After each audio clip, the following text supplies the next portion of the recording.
So if you're like one of my listeners, you've been trying to scale your side hustle business with affiliate marketing, whatever, you get most of your work done during nights and weekends, and you're trying to scale your business, but you're doing it on a limited budget. If you're tired of spinning your wheels and spending more and more time to get the same results, this episode is for you. Welcome to the Affiliate Guy Podcast. If you want to grow your income, serve your tribe, and enjoy all the benefits of affiliate marketing and having your own affiliates, you're in the right place. Thanks for joining me today. Let's get started. So I got an awesome question from a podcast listener recently, a guy named Todd Rich. He is trying to scale his side hustle business. He's trying to scale it using affiliate marketing. He gets most of his work done during nights and weekends. Maybe that sounds familiar to you. Maybe that is you, right? But he's starting to scale. He's starting to scale a little bit. He's starting to delegate more. But he wants to get his business going. He wants to scale more, but he's struggling to balance this scaling versus delegating side of things. So I'm going to cut to Todd's question so you can hear his question straight from him. If you want to submit a question, just go to asktheaffiliateguy.com and you can submit your question there, and then I might answer it here on the podcast. So here's Todd's question. Hi, good afternoon, Matt. I just listened to your podcast, How to Succeed in Business Without Sacrificing Your Family, Health, or Life. I do find that my website, I have an affiliate site, into a lot of my time for nights and weekends, and I am looking to delegate more tasks, but I also do want to scale my site with more content. So the issue I'm having is, wouldn't delegating also go against scaling? Because I don't have the money then to pay for more content because I'm paying more people to delegate. At this point, my site is making low 4 figures per month. A lot of time on content and on tech stuff. And right now I've hired an SEO firm, a few writers, and a programmer. I may want to also add a VA because I do spend a lot of time editing the articles I get. So I was kind of just wanting to get your thoughts on that. How do I delegate and also scale at the same time when I only have a limited budget? I don't know the answer to that. So the only other thing I can think of is, instead of getting more content to scale, I guess I could try promoting more of it or building my email list with like a lead magnet. But really, I think the more content is what scaling is. All right. Thanks so much. So the scaling versus delegating kind of conundrum, right? It's like the chicken or the egg, right? He knows he's wasting time on non-essential tasks. Okay, he acknowledges that. There are some things in his business. We all do this. I still do this now. There are things I do in my business where I look back and go, golly, that was worth what? I spent 2 hours and made what? $4 doing that? If you think about it, as an entrepreneur, it's easy to do that. If you work for somebody and they pay you, say, $25 an hour, and you spend 2 hours a day doing $4 an hour work or $2 an hour work, you're stealing from them. Just effectively, if they're paying you $25 an hour, you should better darn well be doing $26 an hour work, or you're not going to last very long. But as entrepreneurs, it's really easy to do that because what has to be done, somebody has to do these things, right? So it's like I said, it's this chicken or the egg situation. You don't have enough time to scale, but you don't have enough money to delegate more. So what should Todd do? And what should you do in order to scale your business on a limited budget? Well, that's the question I want to answer today. I'm going to walk you through step by step how I did it and how I coach others to do it today. Like I said at the top of the show, if you're in a situation where you're just spinning your wheels, right? You're spending more and more time to get the same results. Because here's the weird thing about business. But I found this to be true with every business I've ever had. This is my 4th business. The time will expand and the revenue doesn't necessarily. We go through these phases. So I found that we go through these phases where I'm like, wait a minute, I spent 3 hours more on average a week last month. Our revenue was the same. What the heck was that? And there are seasons to that, of course. I'll give you an example, about this time of year, in fact, I've got to get it to them like now. our accountant asked for, we're running some estimates to make sure that we haven't underpaid or overpaid on taxes. Because we don't want to, I'm not going to get into that, but we don't want to overpay on taxes. I'm not one of those people who celebrates getting a tax refund. I think it's dumb. You really, if you study it, you just gave an interest-free loan to the U.S. government for a year. I mean, like, congratulations, you got a tax refund. You could have just kept, you got a $5,000 tax refund. That's awesome. You could have kept $425 a month every month and spent it better than the government did. But anyway, that's not the point. But the point of that is when I do that tax estimate, I'm going to do that tax estimate sometime this week. I'm going to sit down with my wife, Tara, who's our CFO, and we're going to sit down with him, and we're going to spend about 2 hours putting together that estimate. Technically, there's no revenue that comes from that. Now, if he looks at that and goes, yeah, we're $27,000 over on taxes, so we can basically not withhold anything for the next couple of months, then yeah, we save some money in those 2 months. That's awesome. But we run those numbers and it's like, we have to do them and it doesn't have a revenue event tied to it. And so there are times like that. There are times where it's like, man, I spent 20 hours to build that thing and didn't see anything from it this month, but I'll see it in June. I spent 4 hours-ish on the phone last week with prospective affiliates for our launch. It's not till February into March. I'm not going to see anything from that right now. So that's normal. That's ebb and flow, right? But we want to learn how to consistently not do that. And we want to scale on a limited budget. And so what I would tell Todd, this is for you. I told you I would record this episode, is what I would do is I would hire a VA. And you may already have a VA. So then what we're going to do is we're going to bump them up 5 hours a week. That's your next step. At $10 or less an hour. If you hire someone from overseas, it's going to be $10 or less an hour. And that frees you up to do work that pays you $20 an hour. Not $100 an hour. It's not like that. We're just freeing up 5 hours a week to do $20 an hour of work. So you do the math on that. That first week, you'll probably just lose the $50. That's how I look at it. The first week is all training. The second week, you're still going to spend a little bit of time. You're going to spend 2 hours instead of 5. Well, the cool thing is you spend those 3 doing $20 hour work and you paid $50. And now you've paid 100, 50 plus 50. You've made 60. You're only $40 in the hole. The next week you pay another 50, but you have the full 5 hours effectively to make $20 an hour. You're now at about break even. That's the cool thing. And now going forward, you're profitable. And so typically I just say for the first month, you're going to break even when you do this. It may even be for the first 2 or 3 weeks, whatever. You may even go 5 weeks. It just kind of depends. You're going to be about break even. And then you hire someone for that $20 an hour work. And that could be the same VA.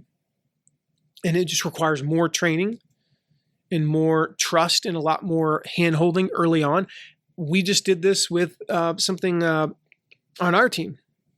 There's a particular, I'll just say what it is.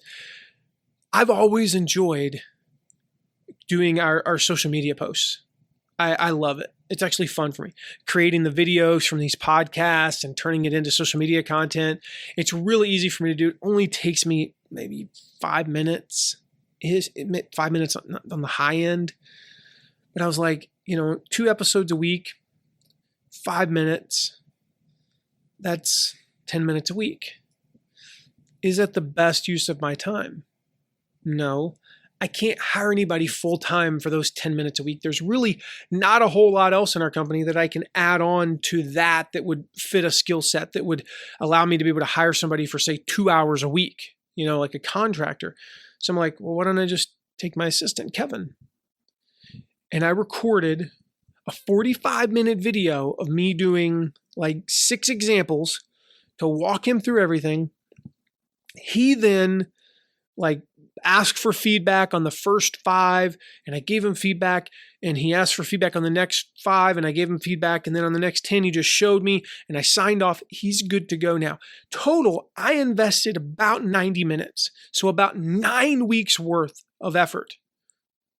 It's 9 weeks before I break even in terms of, the financial investment's so infinitesimal, but 9 weeks in terms of breaking even in terms of time. And I hope he's with us for a long time, and I think he will be. He's been with us for at least, how long has Kevin been with us? 3 or 4 years now? Feels like he's been with us for a long, long time. And Kevin, I know you listen. You're amazing. You're absolutely a rock star. Remind me how long you've been with us. I'm going to have to look it up. I don't know, but I feel like you've been with us for like 3 or 4 years. And the cool thing is, he's now taking over that task. And what we did was we actually added more to it. So instead of just me spending 10 minutes a week and him saving me those 10 minutes, he's now getting more done and actually doing more posts. And so we're getting more results, 2 to 3 times more results for none of my time.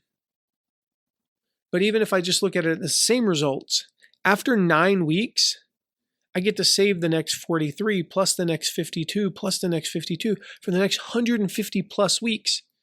I don't have to do that. That's a win. That's a win right there.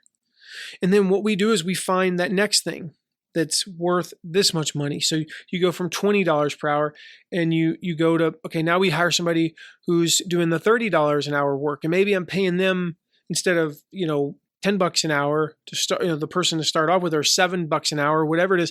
I'm going to pay the $30 stuff that I was doing is worth $30 an hour. I'm going to pay somebody $15 or $20 an hour to do that. And you just keep scaling up what you're paying to be able to scale up your revenue. Now, the cool thing is eventually you start hitting numbers where people are doing work that you're paying $40 or $50 an hour for, but they're making you $400 or $500. Initially, you're having them do the kind of the grunt work that actually, truth be told, might not even, they might be doing work that's you pay $7.50 an hour for and that's only bringing in $5 an hour. But it frees you up to do $20 an hour work, especially when you have limited time, as we all do. You go full time. You're like, I have unlimited time now. No, you don't. You got to sleep. You got to eat. You got to do some stuff. You got to have some sort of a life outside of work. But even if you don't, okay, you still only have 90 hours a week, 100 hours a week. That's not unlimited. That's still very finite. And so you keep hiring up and you take that money and you reinvest so you can scale and delegate simultaneously. And so what we recommend, this is just kind of a basic formula, is when we think about this, initially, as we're adding our first roughly half-time person. So if you start a VA at 5 hours a week, until you get to the point where they're about 20 hours per week, which could happen very fast. Typically, we see that happen within 2 to 4 months of somebody starting to work with a virtual assistant. All the money goes to reinvesting into the business at that point. We're not going to increase our profit really, or increase our income. And what I mean by that is, if you're paying, say, $7.50 an hour, we'll just go with $10. That's easier for me to do math. You're paying somebody $10 an hour, 5 hours a week, and you now free yourself up to do $20 an hour work, and you're making 100, you're paying 50, you take that 50 and immediately reinvest it into upping their hours. Immediately. You turn that money around, like it never even hits you. You just give it right back into the assistant. And then we're going to pay them 100 while we work on bringing in, 200-300. You take that money, reinvest it up. Now, once you have one person at halftime, from that point until you have about 2 full-time employees, we're going to take about a quarter of that money, and it's going to be pure income. You get to increase your income. You get to take home more money. So let's say you're now netting $300 a week from that. Great. You're going to take home $75 more. That's important for you psychologically. It's important if you have a spouse for them to see some of that money, because they see the money going back into the business and they're like, yeah, but I didn't get to go out for a nice dinner this week. We're still struggling to pay the kids, baseball. We didn't get to do what's going on here. So we want to see some of that. We want to take some of that and put it into, investing back in ourselves. That's important. We're going to take about half of it and reinvest it into spending into the business, and then we're going to set the other quarter aside in the business. So if you're bringing in, $500 a week now, extra money that you weren't, it's $125 that goes to you. You get to spend this money. You get to take your wife out, your husband out. You get to go out to a nice dinner, maybe every other week instead of like never. You get to go buy something that you've been wanting to buy, fix something, and save it up for a month and like fix the thing that's been annoying you in your house. Like, I know what that's like. You get that thing, you just eventually learn to live with it. And then finally you're like, wait a minute, we have the money to fix that. Why don't we just do it? Oh yeah, I forgot we had that money. So fix the thing, do whatever. And then you're going to take another quarter and you're going to save that. So in this example, another 125, and it's just going to sit there in your business bank account. And then you're going to reinvest 250 pretty rapidly into, to scaling more, to hiring other people, to being able to delegate other things. Again, that's a general rule of thumb. If you wanted to save a little bit more, that's fine. I mean, I'm not going to argue with you. I'm just giving you general rules of thumbs. If you want to take a little bit more, that's totally fine too. Then once you get up to 2 full-time people, then you can take those percentages and begin to change them. And so you want to start taking home a little bit more. So from your third person, until about your 5th or 6th or 7th person, just somewhere in there, it's up to you. We now take home a third. We save a third because our expenses are going up, and we reinvest a third. And then once we hit about, that 6th person or so, now we're going to save even more. We're going to reinvest less. There's a lot less to reinvest because the numbers are getting higher. And we're going to take home a little bit more. And then eventually over time, it just becomes a matter of, you get to decide how much do you want? How much do you want to make? And how much do you want to reinvest and how much do you want to save? And typically what we'll see, once somebody hits a certain number of employees, and again, it varies, is the owner of the business will take home somewhere between 35 and 50%. About a third to 40% will be saved, and about 10-15% will be reinvested. Now, eventually you hit the point where you've saved enough and you can begin to either reinvest more or, take home more. Those are your choices. We recommend, and numerous people preach very similar things. We recommend having a minimum of 3 months expenses in the bank. When you're starting off as a business, you have a VA at $50, a week. And maybe let's say you have a ClickFunnels account. So we'll just say $200 a month for your virtual assistant, a ClickFunnels account, a ConvertKit account, a plugin that you pay for on WordPress, your domain name, and maybe like 2 other things. And you have, I don't know, $600 a month. We'll go $700 a month, right? So initially you with that, and you don't have a huge, you don't have payroll and stuff in your VA, you pretty much cash flow it. If you keep $1,000 in the bank, that's fine. But again, if you're adding $100 a week or $200 a week or even $50 a week, eventually you got, $2,000-$3,000 there. That's more than enough, in saved up expenses. As those numbers increase, when you hire that person, so here's another, going back to this example, you're getting ready to increase from a 20-hour a week virtual assistant to now you're adding another half-time person. So you're going to increase from, I'm going to do some quick math, $1,000 a week, I think that's not bad. $200 a week, so $800 a month. You're going to increase to $1,600 a month just in staff expenses. So you're doubling your expenses overall. Well, I would recommend for at least, 2 months before that you start increasing that savings percentage. Typically, I would just take away from, both the profit and immediate reinvesting. I would just go hoard cash for a couple of months, as our accountant would say. We're just going to hoard cash so that when you hire that person and suddenly your expenses go from, overall they go from $1,000 to $2,000 a month, then instead of only having $3,000 in the bank, you got, $5,000 or $6,000 in the bank. And then for the next couple of months after you hire them, same kind of thing. You're increasing that savings percentage to be able to account for that. And so again, the objective here, the same rules apply to hiring anyone, whether it's a virtual assistant or anyone. You want to hire them to do work that is lower than either what they're making. Okay, so you're paying $20 an hour for them to make you 30, or that frees you up. Maybe you're paying them $15 an hour to do $15 an hour work.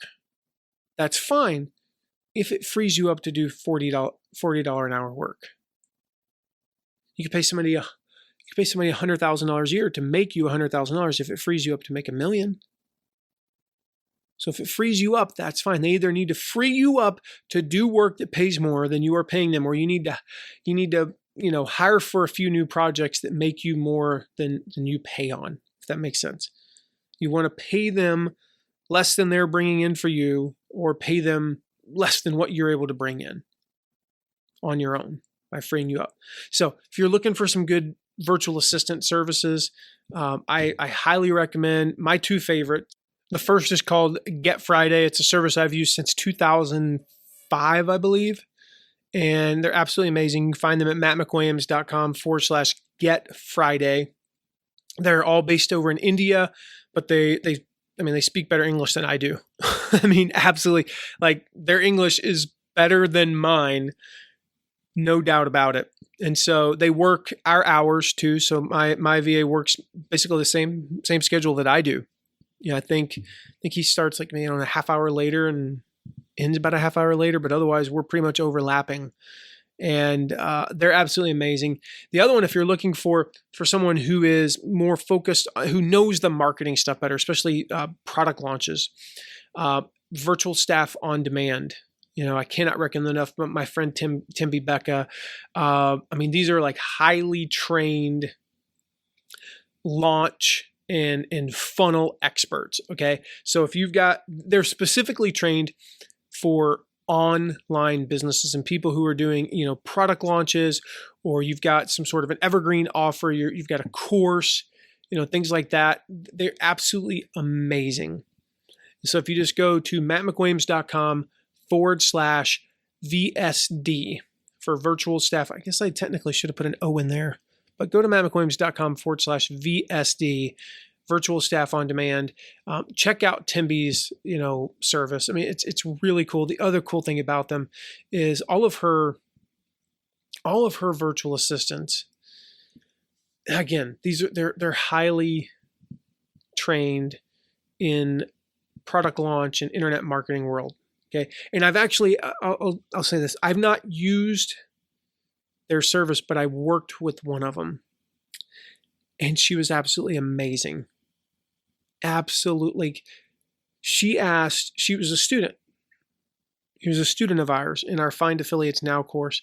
She asked better questions than anybody else did. And she was just amazing, right? They're all from Zimbabwe.